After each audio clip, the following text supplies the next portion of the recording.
Binisita ng mga kawani ng OVP sa Mindanao Satellite Office ang mga evacuees dito sa covered court ng Barangay 22-C sa Davao City.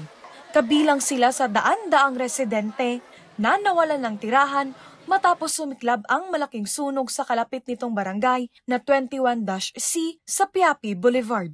Base sa datos, aabot sa 255 mga residente ang nakapag-uwi ng relief goods sa kani-kanilang mga pamilya. Naglalaman ito ng mga essential goods.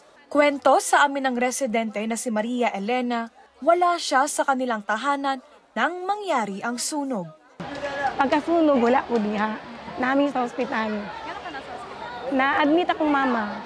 Para sa mga kababayan nating Dabawenyo, malaking bagay na sa kanila ang handog ng OVP.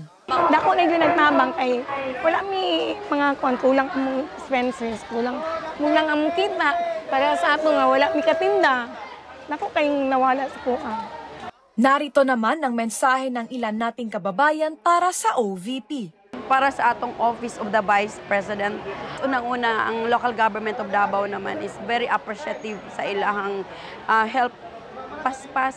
Nagpasalamat ko nga gitagaan mi sa inani sa OVP, dako na kayo ng tabang. Mula rito sa Davao City, ako po si Jera Gomez. Lahat para sa Diyos, bayan at pamilyang Pilipino. Valiente News.